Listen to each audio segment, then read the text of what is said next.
I cannot believe how I've seen prominent Christian leaders so angrily divided over this last political season. So here we are, folks. My honor and pleasure to have with us here today a man of many hats, talents, skills, and abilities, many trials, tribulations, but victories. The one, the only, Jim Knarr. Glad to have you. Glad to be here, absolutely. An honor and privilege again to do so. What I enjoy about having you here today is it's not just that you were a random guest that we decided to have, but throughout time, this tape of time that we all live, there's experiences and moments in which I got to see you as a man that I honored, appreciated, and respected. Just a little bit about yourself, if you would tell us some of your background, some of the things you've experienced and accomplished in this life. Real quick, before I get to that, I'll do that. Did you come to us when we were at the lumberyard still? No, I didn't. So we had just moved into the school. About a year in. Oh, about a year in. So that means that I have known you pushing now about 20 years. Wow. Can you believe that? 20 years. Wow. Yeah, that we moved into the school. That's a long time. Seems like yesterday. Because your wife was still having babies. Yeah. Yeah. Isn't that the truth? Yes. So anyways, my background is kind of a myriad of tales. I am a retired police officer. I actually got injured in the line of duty and got retired. Let's see, I've been that process. That was quite a journey. I was on a SWAT team, K-9 unit, police instructor at the academy, physical fitness instructor at one time. Doesn't look it now though, but it's okay. It happens when you get older. But so I did a whole lot of stuff there. I pastored. I was a kids pastor for several years. We planted that church in Phelps, which ended up buying the high school. Moved into that, and was there for several years. Left there, went to Virginia, where I finished my master's degree and then eventually my doctorate degree. Taught in a college down there, was the dean of students. Let's see, I've been on some missions trips to Ghana, Africa, several times to India, Wow. Chile, Santiago, Chile. I've traveled to Sydney a few times. I was in the military. I graduated from high school too many years ago and was never going to go back to school ever again. I barely graduated. Still don't know how I graduated, but I graduated, and that's when I started to drift because I grew up in church. Did you know that? I caught, So just God of got my that. attention at 12 years old, and I knew that I was going to be in the ministry, whatever that means, because it means a whole lot different to me today than it did then. But I'm not backing off from being in the ministry. It just my concept and my understanding of that has definitely evolved. But then I went into teenage years. Man, did I got arrested. Wow. Felony charge. You didn't know that, did you? No, I didn't know that. See, you never know, things about a person until you sit down and have these meaningful conversations in these moments where I'm not proud of it, but it's a burglary and some criminal mischief and stuff like that. But fortunately, God just moved some pieces around. I ended up, what youthful offender status. Yes. So mine ended up sealed in the youthful offender status, and after high school, beating around about a year, drinking way too much, doing stupid stuff, put my car on the telephone pole, and I knew then if I didn't do something different, I was going to be either in jail or dead. That's when I went in the Navy, and I'm ready to leave as soon as you can. You got a plane out tomorrow. And like, no, we got to talk to you first. There's no, you got my name in that file. You've been chasing me all through high school, and so they pulled out the file, and I was off in 2 weeks, and that's when my life just went like that. Wow. And then everything else has progressed from there. And I've seen that many times. I've, as a kid, tried to get in the military, but at that time I already had some strikes against me that said, nope, we can't take you. But I've also seen some folks that never would have made, where they've made it in life today if it wasn't for the military, with the discipline, the opportunity, just the skill sets they were able to learn in that environment, which is been beneficial to I them. just knew in a hurry I had to do something different. Yeah. Because what I was doing wasn't working. And it worked for you. Now, how many years in the military? 7. 7 years. Yep. Wow. And what would you say the biggest lesson in the military you learned? Or The biggest lesson, I don't know if you would call it a lesson or summed up, but the biggest thing for me was I approached education completely different. And when you're in high school, you learn what they tell you need to learn, whether you're ever going to use it again or not. I mean, I don't use trigonometry. I haven't ever as an adult. You know what I'm saying?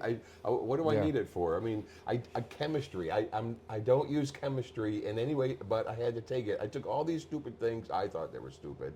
All these stupid things I wasn't going to use, which is why I barely graduated. I went in the military, and I got to select where I wanted to go to school.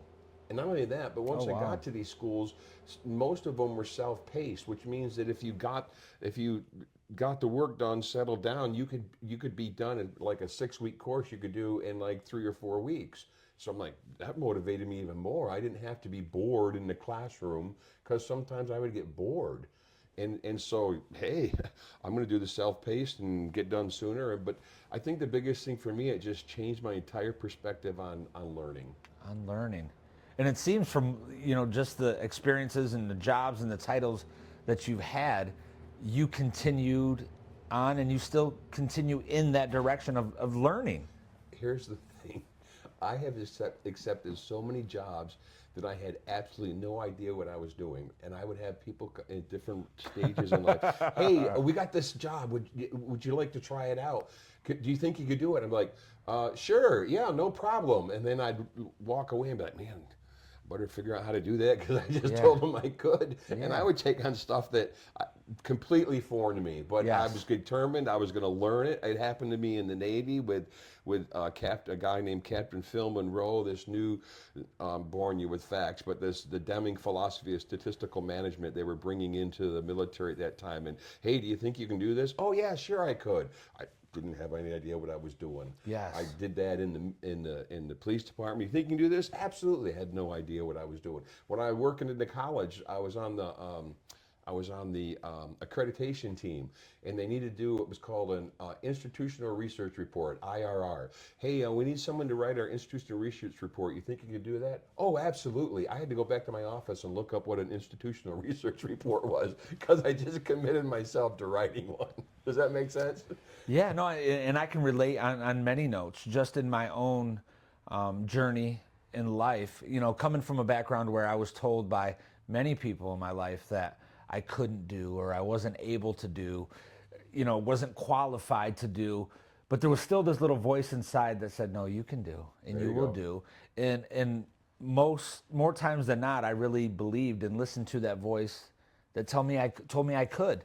And from a kid that went from early on as angry, confused, to drug dealer, to dad, to handyman, carpet cleaner, toilet cleaner, tradesman, roofer, now play the tape forward, real estate investor, aspiring barber, entrepreneur, and still the list goes on. When I hear that challenge, that invite, can you? More times than not, I trust I really can. Even when those around me and say that I can, or that I don't have the skills and abilities or qualifications to do so, that voice inside says, yes, you can. And for me, of course, we've known each other enough years. For me, I would say to you, who is that voice inside? Yeah. That's your creator. That's my creator. That's That's the voice. That's Yes. saying you can. Yes, Yes. you can. Yes, you Yes. can. But what hurts today, and as we go forward, we're going to touch on some of the culture, transformation. We may even talk about the church and politics a little bit. There's times that we have these ambitions, that voice.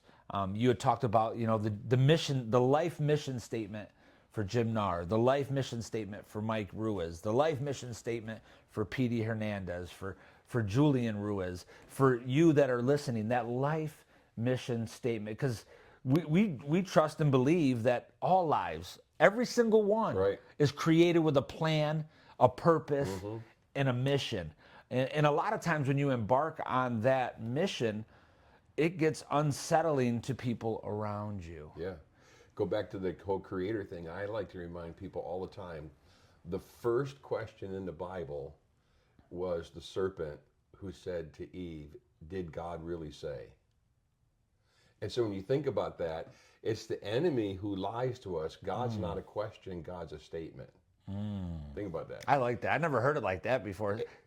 Satan is the question mark. Always going to question. Did he say you could do it? Could you really do that? Did God really say so? God's always been a statement, a fact, a yes, a period.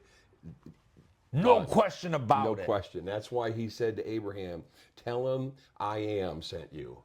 Yeah, which is pretty wild. And can you break that? So that statement, I am the I am, can you expand upon that just a little bit? Well, just the idea that there's nothing else to describe who he is. I mean, so from the street concept, the man, we would say the man. He's the man, right? the man. I mean, the man is the man. It's like there's no question who you are. If you're a stranger, they're going to tell you he's the man.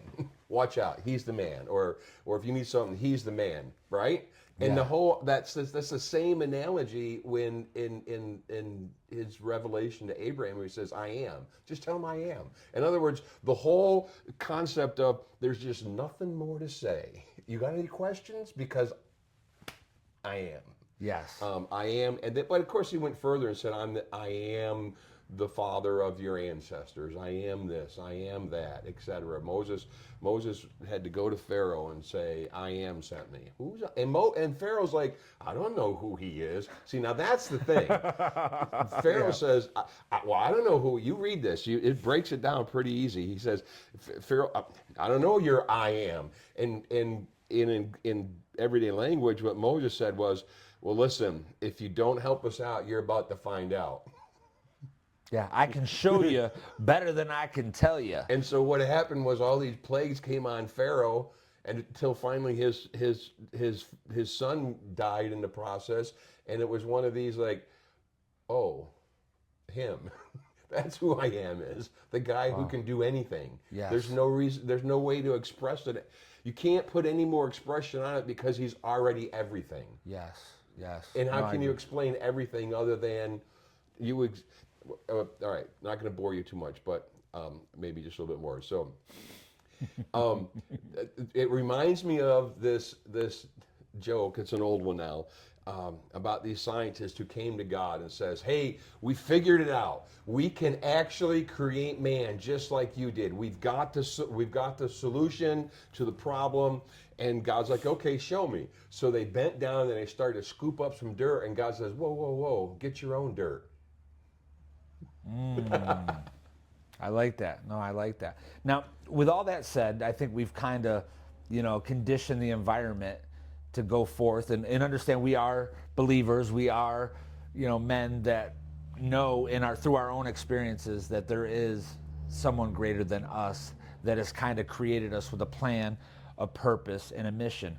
Now, playing the tape forward through, all of your life and my life to modern day, here we are now. The political climate, arena, how folks are, even some of the most religious, some of the most respectable people of society have kind of come unraveled and said and done some things that didn't really line up with their character up to this place. What do you think that is coming from and why that exists? And so comfortably today, where people can idolize political candidates, they can almost worship them in a sense, and disregard people in the process of that. Where is this coming from? So my preceding statement is that regardless of what I say next, I love my country. I love living here. I've been around the world. I've been in some of the poorest of places. I've been in some oppressed places. I've been at different places to realize that I am very fortunate to live here. So if I say anything that's going to ruffle some feathers, that's my foundational statement. I love my country. I love where I'm at. Now, go back to the question. We have lost sight of who we are in him, and instead instead of him being the center of everything we do, he's now just an option of what we do. We've made ourselves the center, and all these options are floating around spherically around us 360 degrees, and we've made him just an option that we choose and use when we want to, and then put him back. And so out of that, I think we've just digressed from what it means to actually try to honor him in the first place. And I think that's part of the problem, because this is where it might get a little dicey for some people. There's a thing in the Bible that says he's no respecter of persons. In other words, he doesn't like someone better over here than over here. So when I hear people say, well, God has blessed America, yes. But then when they say, well, this is God's selected, chosen better than anybody else, well, no. Because he loves people in every other country just as much. Yes. God bless America. Yes. Sporting events. Here's a good one. Messes with my brain all the time, because I still pray for God that my team will win.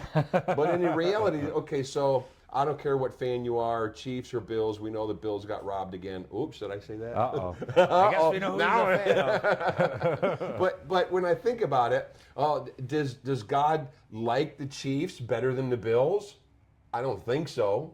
No. Does somehow God anoint Patrick Mahomes over anointing Josh Allen? Well, not really. I mean, I still pray for my team to win. Right. But in reality, I don't think God's got any skin in the game as to who wins. I do think it's great that when they win, they say, I want to thank God. I want to thank God for the opportunity.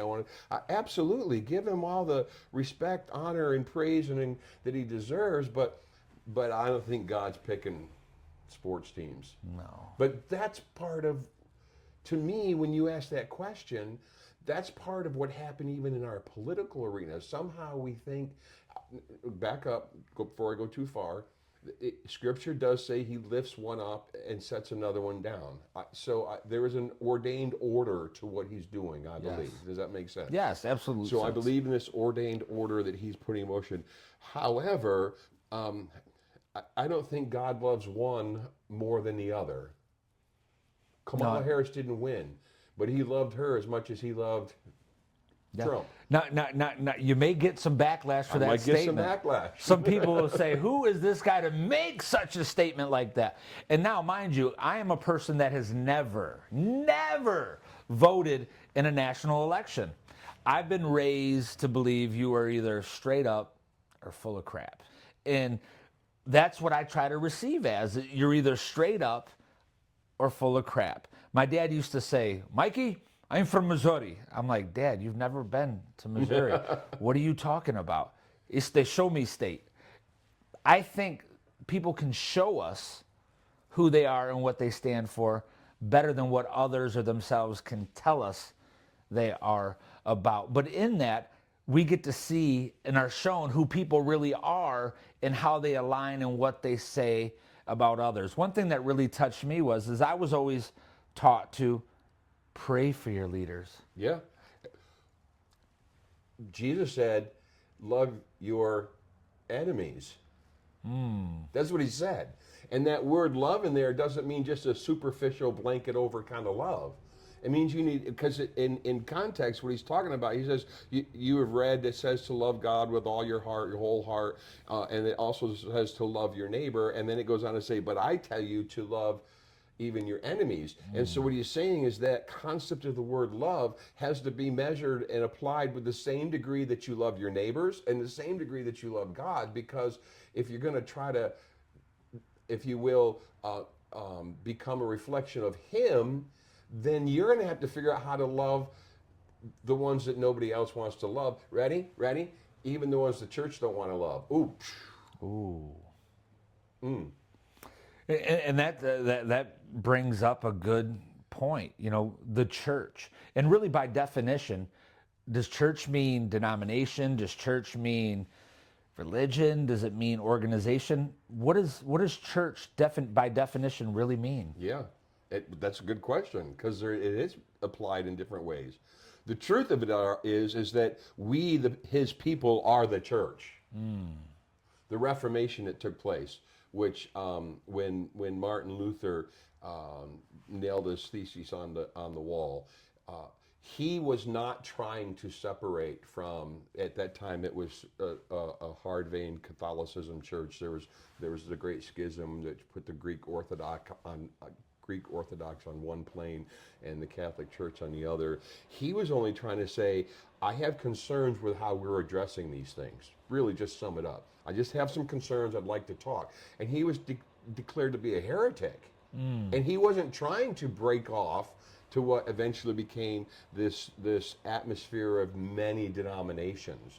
And so, some people, I've heard this said before from theologians, that the Reformation was the best thing that ever happened to the church and the worst thing that ever happened in the church.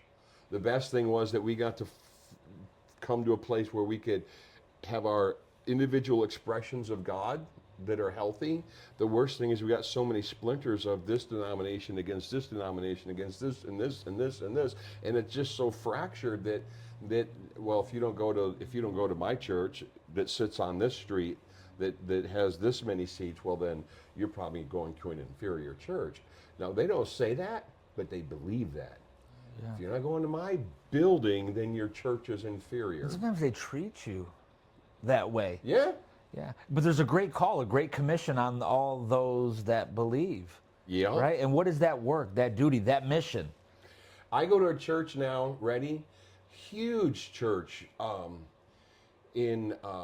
sits up on a little knoll, massive mega church, right off from 31 in Lochberlin. You know where Lochberlin is? Yep. Huge church, and I think on Sundays we average right around 22 people. Wow. Set you up, didn't I? Wow. Yeah. On average.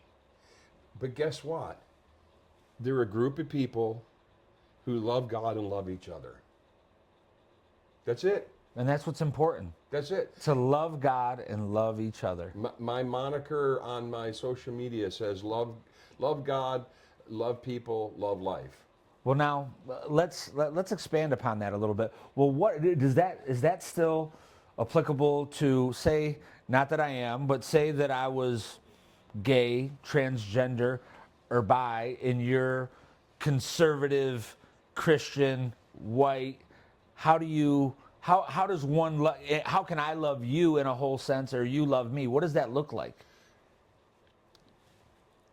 No problem for me. For me, no problem. So I'm going to go back to when we first started Wellspring Church. We were in an old rundown lumberyard, and we were popping, and people were coming, and it was exciting. And you've heard me preach before. I just say it the way it is. Raw. I just throw it out there, and it's your meat. It's not mine, right? You got to eat your own meat. So, yes. So I think that how they work that out with their creator is their business. Yes. I'm not going to back down with what I believe and how I stand, but I have no problem putting my arms around them, loving them, Yes. Just being there for them. Yes. I've had when this last pastoring gig again down in Norfolk, I had a known Muslim family come to our church regularly. And guess what? I didn't change my preaching style. I didn't change my message because they were there. I certainly didn't preach like I wanted to condemn them. Like I wasn't going to go and start crafting sermons just to, no, I stuck with, excuse the expression, I stuck with the game plan. Yeah. And guess what? They loved us. And we embraced each other. Yes. And they would, and the older woman would always say to me, I like coming here, Pastor Jim. I says, well, thank you. And she says, I just feel so loved. And isn't that what is the church is called to do? Is to love people like Christ would love them, even those you don't even like. And to be honest with you, most of the Christian people that I know, I don't like very much. So now you stole a catchphrase that I use. Ready? Everyone's on my love list. Ready? Listen, ready? I'm going to look right in the camera. Everybody's on my love Everybody, list, folks. but not everyone makes my like list. Yeah. And few can break the top 100. Yeah. I always say if I like you, I'll take you to McDonald's. If I love you, I will cook for you. There you go. You know, but at the same time, there's a way that we treat people, regardless of our feelings, our thoughts, our beliefs. And I think what's right is right and what's wrong is wrong. And regardless, folks, of what you look like, what you identify, and I'll say it again, regardless of what you look like, you identify as, your sexual preference, your lifestyle, we challenge ourselves to treat you with respect, dignity, kindness, generosity, and love. Yeah. And that's just evidence of the fruit that's in my life, of the love that I feel in my heart. Because there's times in my life I've been things that weren't popular. And still today I have things from my past that continue to pop up and try to remind me of what I was. Oh, yeah? But the beautiful thing is once you know who you are and you know who your daddy is, you know, if not physically, at least spiritually, you know what it is, at least a little bit of what it is you're supposed to be doing. And we want to work with you. Again, even if we don't identify as how you identify to us, that's not what's important. What's important is that you come through these doors, you come with respect and dignity, and we're going to reciprocate that back to you, because that's, to me, what the heart of God is. He's no respecter of persons in a sense that he favors and disfavors one over the other, but treats you, you know, with a certain degree of just that. And today's time, so even just to jump around a little bit, as a police officer, here you are, you know, a police officer. You're the enforcer, the law enforcement, and you have somebody that's identified as the criminal. They may not look like you, talk like you, come from where you come from, but now you're in a situation. You have a responsibility to uphold and enforce the law. But does that mean you have to treat somebody less than or below than? They used to kind of in a good way kind of make fun of me a little. I'd always bring in the roughest characters that, you know, they were our repeat customers. and I would always bring them into the Sally Port, and by the time we'd walk in, you know, I'd be talking to them. The ones that were usually fighting just weren't fighting with me, because see, my mindset now, I was a Christian when I was a cop as well, which, pause here, is a good thing that I tell people. I was not a cop who happened to be a Christian. I was a Christian who happened to be a cop. So Christian trumped the cop card. Got it? Got it. So, Gotcha. So I remember this one guy. I won't say his name out loud, but it was late at night, and I pulled him over, and he was driving while intoxicated, and I arrested him and put him in the car, and the story is as it goes. I handcuffed him behind his back like you're supposed to, everything by the book. He's complaining. I'm writing a report. He's complaining his cuff's too tight. So, all right, I'm going to take him out. I'm going to adjust the cuff. Maybe I did get a little too tight, you know. And as soon as he heard it click, he took off. So now I'm barreling after him. I dive on him. We're tussling off into the dingweeds on the side of the road. You know, backups come in, and this is a tough bird, man. I mean, he and I'm doing everything I can to stay making on you top work. of him. Man, I'm on top of him, and he's not complying. I get the handcuff, and long story short, the backup finally showed. I thought I must have wrestled this guy for an hour, but it wasn't that long. It just felt like an hour. But when we got all done, got him back in the patrol car, and then I still had to take him in, and it was quite a distance from the sheriff's office, and I'm just very quiet. I really don't want to say anything at this point, but the guy in the back seat pipes up and says, "You're a pretty tough, old guy." And I looked in the mirror. I'm like, "Well," and he didn't mean it. He wasn't aggressive either. He said, and I said, "Well, so are you." And then kind of a pause. And then the next thing he says was, "I wasn't sure how I was going to get out of that." And I said, "Well, Neither did I. Yeah. But we made it, and I was talking to him very congenially, and by the time we got there, I was just a taxi driver. That's it. Yeah. I got to pick him up and drop. I was the government's Uber driver. That's all I was. Yeah. And that's the way I looked at it. Yes. Does that make sense? Absolutely, because even in that experience, you were able to handle him with compassion. I had a drug bust once that I went on. And so I used to, back when I was in shape, well, I'm still in shape, rounds of shape, right? Yeah, I'm in yeah. a perfect shape around. But anyways, so I used to play pickup basketball down at the Y. I won't say the time because I don't want to give away the wrong kind of details, but I would play pickup basketball all the time. And there was this couple of kids, and I'd always be like, well, you gotta kind of watch yourself. Well, don't this stuff will catch up to you, as we would, because you jaw out there on the court, right? And, Yeah. But I had a good relationship with them, and I'd be always trying to encourage them to do some positive things. Don't just hang out on the street all the time. You're out of school. You need to change. Well, I went on this drug bust in the same town, and sure enough, this kid was there. Ah. Yeah. And he got arrested, and I remember he's handcuffed, and he looks right at me with a face of compassion. And I'm going to step on toes on this, I know, but when you get these mega churches and you start listening to the message consistently, their priorities are more about popularity. Their priorities are more about building the financial base so that they can have more and more excess living, I believe. Now, I don't think a pastor should be a pauper. I don't think they should be the poor people, but I don't think they need to be the rich people either. I've always said that this is my perspective, that if you go into a community and pastor, you should live about like the average of your community. You don't need to be rich and you don't need to be poor, but you should be right about the average of your community.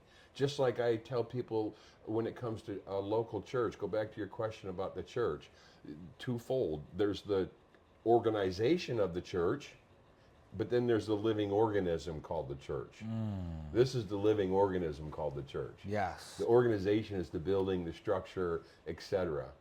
And I tell people, your local church, the organization, your local church, the people in it, the living organism. See, got it? Yep. I like how you're breaking this down. So the people in it, it should be the same profile of walking into your average Walmart. The people you see in your local Walmart should be the demographic of people in your church. Yeah. If you're in a Walmart city who has 30% white, 30% black, 30% Hispanic, well, then I hope you have that same breakdown in your church. Yes. Now, if you're in a community that's 96% white, then your church is probably going to be 96% white. It's the demographic of your community. Yes. No. I agree. I like how you explain that. So the living organism is us. The organization is the structure that we go and sit in. Now, with that, there's obvious cultural differences and barriers, maybe socioeconomic, because even within that demographic, you're going to get some that make a little bit more, some that make a little bit less, some that are a little bit this, a little bit that. How does somebody that doesn't come from the same walk of life as maybe the majority or the minority still find a way to interact and wholesomely connect with somebody different than them? So here's what I believe, and this is the crux of how I try to pastor. Number one, I learned this from a guy a long time ago from Europe. He says some of the problem with the American church is pastors go into a church and pastor the people who come to their church. He says, however, in his model in Europe, a pastor comes into a church and his role is to pastor everybody in the community, whether they come into their church or not. I like that. Number one. Yeah. Number two, and I've talked about this many times with people, is the idea that the character traits and the attributes of God transcend time and culture. So that means if I'm going to get up in the pulpit and speak something about God, I try very hard to make sure it applies the same today as it did when it was written. It applies the same with every culture and every subculture, so because every culture has its own subcultures. Talk about the church. The culture of church has many subcultures and subcultures. And these character traits and attributes of God have to transcend all that. So to me, a good pastor is talking about the things that's going to apply to everybody without favoritism. Does that make sense? Yeah. So how does a person of different backgrounds and in different races and different culture experiences fit? To me, they fit if the guy up there speaking is wise enough to know that I'm speaking something that applies to everyone, not just a few. Yeah. Whether it's against someone or for someone. And that's the problem with our political arena. I cannot believe how I've seen prominent Christian leaders so angrily divided over this last political season, and it rips. Now go back to the organism, the living organism of the church. It rips the church apart, and it's like, you can't do that. One of the greatest, for me, one of the greatest pastors that operated in the political arena, from my perspective, was Billy Graham. He pastored several presidents. Several presidents considered him their personal pastor, and in Democrat and Republican alike. He had that type of welcoming, consoling, godly concern that had nothing to do with their political party. It had nothing to do with their political opinions, their political stances. It means, look, my role is simple. I'm just here to love you and let you know God loves you. Yeah, I like that. We're going to pause right there for a minute just so we can throw the other heat source on so we don't freeze out of here real quick. I'm so glad God brought you. Yeah, no, that's beautiful right there, and it reminds me of a time when I was a young man, and I was going back and forth to court on a murder charge, and there was this gentleman that came to pick me up from a secure facility, Monroe County Children's Center. It used to be located on Westfall Road. It was a pretty high-profile case. There was a lot of attention brought to it, but here was this gentleman, and I still remember. I don't remember his real name, but I remember this experience. And when he picked me up that day and he put me in his car, he put me in the front seat of the car. And he introduced himself as Officer Friendly. This is how I remember him. An older man who had been retired, part-time, was doing transports. And he said, I don't like seeing kids in handcuffs. He says, will you make a promise to me?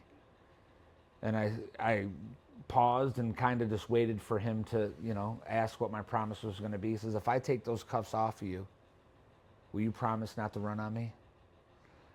And I promised not to run on that man. And he took my cuffs off of me, and he, up until the point to where we arrived at the court.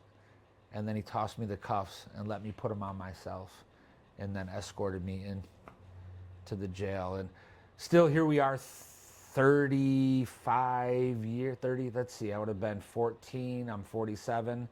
So what's that, 33 years ago, and I still remember this man. I remember his face, I remember him as Officer Friendly, but I remember how he handled me and how he treated me in my moment in time of vulnerability. And still to this day, I remember Officer Friendly. I don't know that he's still with us. He was in his 60s then, so he'd be almost 100 now. So if you're still out there, Officer Friendly, I want you to know I remember you, and am grateful for that time and experience that I had with you.